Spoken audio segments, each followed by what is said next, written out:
COPD గురించి వివరించండి doctor గారు. అట్లాగే ఇంకొక మేజర్ సమస్య సిఓపిడి. మనం ఏముంది సరదాగా పల్లెల్లో అట్లాగా సిఓపిడి సిగరెట్లు తాగేస్తూ ఉంటారు. వాళ్ళకు వచ్చే మేజర్ సమస్య సిఓపిడి. చిన్నతనంలో ఊరికే సరదాగా స్టార్ట్ అవుతుంది ఈ అలవాటు అనేది.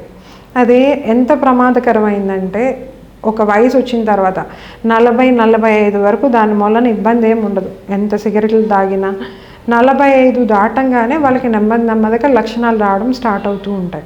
అంటే గాలి పీల్చుకోవడమే కష్టంగా, కొద్దిగా దూరం నడిచినా ఆయాసం వచ్చేయడం, పిల్లి కూతలు వచ్చేయడం, పొడి దగ్గు వచ్చేయడం. ఈ సిఓపిడి పొగ అనేది అసలు ఊపిరితిత్తులను పూర్తిగా చెడగొట్టేస్తుంది అనమాట.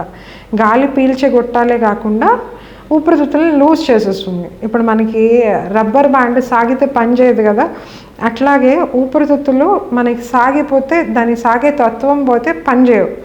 మనం గాలి పీల్చేటప్పుడు లోపలికి విచ్చుకోవు, అట్లాగే వదలడానికి తిరిగి గాలి వదలలేవు.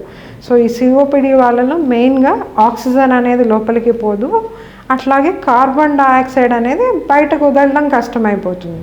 అప్పుడు ఏమవుతుందంటే వాళ్ళకి నెక్ మజిల్స్, ఈ ఊపిరితిత్తుల్లో నుంచి బయటికి గాలి రావడానికి మిగతా కండరాలన్నీ పనిచేస్తాయి అన్నమాట.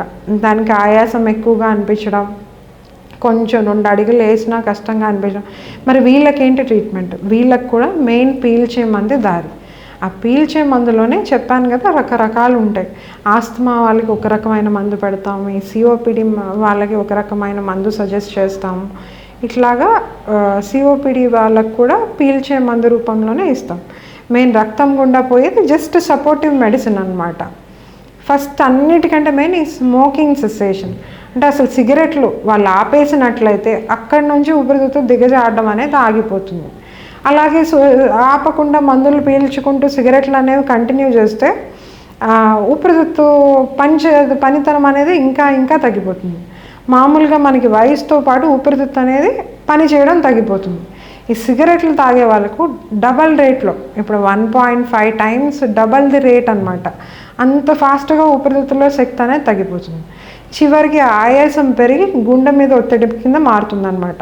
అదే కాకుండా రెస్పిరేటరీ ఫెయిల్యూర్ అంటాం. అంటే పూర్తిగా అసలు చెడు గాలి, కార్బన్ డయాక్సైడ్ అనేది బయటకు రానియకుండా చేస్తుంది. అప్పుడు రెస్పిరేటరీ ఫెయిల్యూర్ వచ్చినట్లయితే మనం బయట నుంచి ఆక్సిజన్, బైపాప్ మెషిన్లని ఇలా చెడు గాలి బయటకు తీయడానికి కొన్ని పరికరాలు ఉంటాయి. అవి యూజ్ చేయాల్సిన పరిస్థితి రావచ్చు. అది కూడా ఫెయిల్ అయితే మనం వెంటిలేటర్కి వెళ్తాం.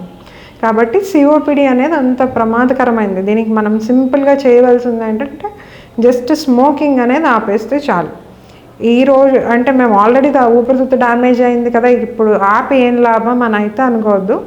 జస్ట్ మనం ఈరోజు ఆపేస్తే ఇక్కడ నుంచి మనకి జబ్బు పెరగదు. ఇక్కడ నుంచి మనం మందుల ద్వారా మనం దాన్ని ఒక స్టేబుల్ స్టేట్కి తీసుకెళ్ళచ్చు.